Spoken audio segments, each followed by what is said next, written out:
There are many things in life you can do something about. You can go to every effort to change yourself to attain your goals. You can work towards a preferred outcome, but you can't help other people's stupidity.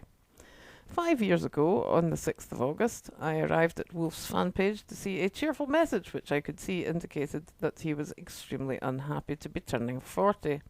I commiserated, since I was also turning 40, with the following.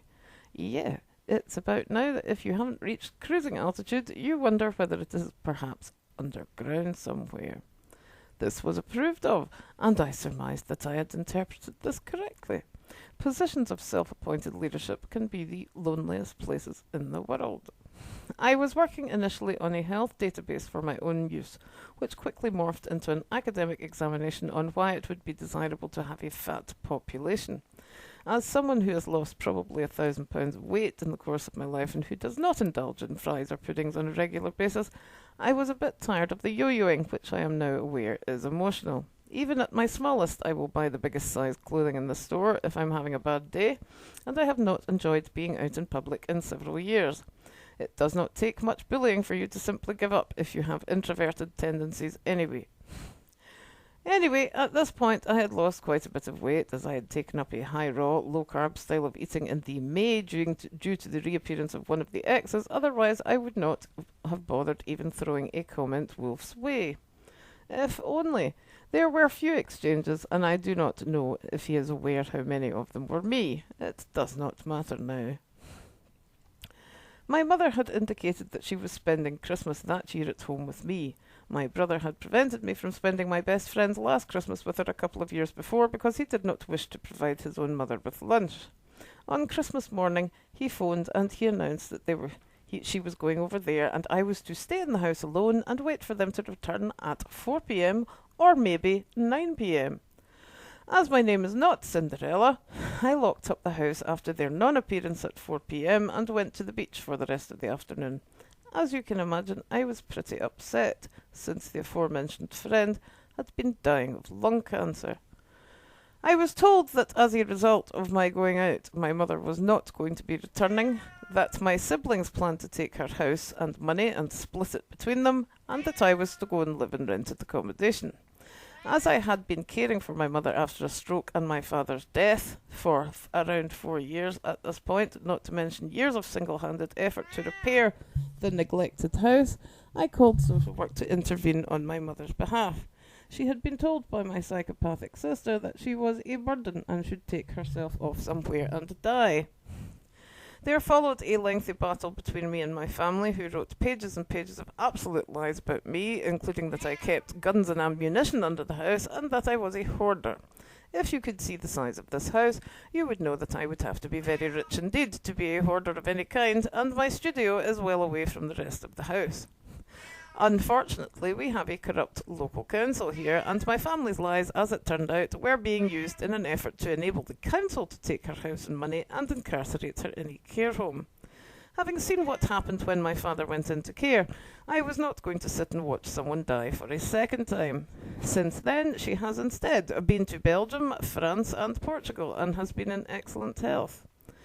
Had I allowed either the social workers or my family to get their own way, they would all have had criminal records for attempting to rob her, my father's hard-earned money would have been seized, and my mother, whilst not a particularly nice or responsible person, would be dead. I have had to fight to give up the best years of my life to make the last years of hers slightly better. The thanks I get for this is no family at all, no support with looking after her, none of the free help I'm entitled to, and my mother is very fond of telling me that I don't matter. I am exhausted most of the time, and the stress-related chest pains apparently do not merit any care whatsoever from the GP. In October 2011, I was blocked by Wolf for whatever reason, whereupon I became very upset. I am quite sure I deserved it, but I was weeping for about 2 years over it, as outlined in Best Scandaliver.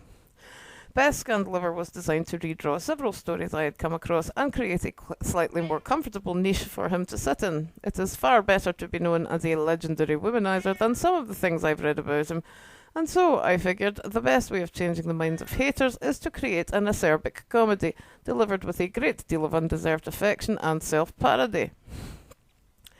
It took until 2013 for me to figure out that the only way out of my own depression was to find a way of expressing just how upsetting a flippant action by someone who is too busy to really think about the people he is shitting on can be. One person that contacted me had just paid several hundred to see him in London and had received the same treatment. Best romance ever followed the next year, and until last year, best adventure ever was to follow. Until last night, best adventure ever was to follow. As you can see, the books were not marketed strictly as raw food books. It was a series designed to draw in readers from every genre and point them in the direction of alternative health. It seemed like a good strategy to me. In tandem with the odd artwork, they have made good progress, and I am currently in Tatler, a glossy magazine which targets the wealthiest sector in the UK. So, despite numbing shyness and self-doubt, my current project has actually gone some way to doing what it is intended to do. The success of the project illustrates the success of the romance, so to speak. Honey, I Made You an Icon, which you can see in the blog postings, grew by itself while I was working on other things, and I am reasonably pleased with it. It could do with a few tweaks, but it is not too bad. It is not, however, good enough for Wolf. Nothing is good enough for Wolf, just like nothing is good enough for my inadequate and moronic family, who would happily watch me rebuild this entire house stone by stone and then stab me in the heart for the money. I am surrounded by selfish, thoughtless, and actually pretty pathetic people, and no matter what I do, it is never going to be good enough. I was going to spend several weeks recording audio texts, which would have helped Wolf in an effort to forget that my life is still being squandered by my family. Giggling at my imaginary friend has got me through a lot of stress over the last few years, despite the fact my imaginary friend has cost me my real friends, who hated Wolf to a man. And now, finally having had yesterday's work destroyed by Wolf one day after completing the icon.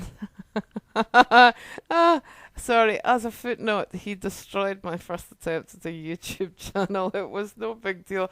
I must have been really annoyed when I wrote this.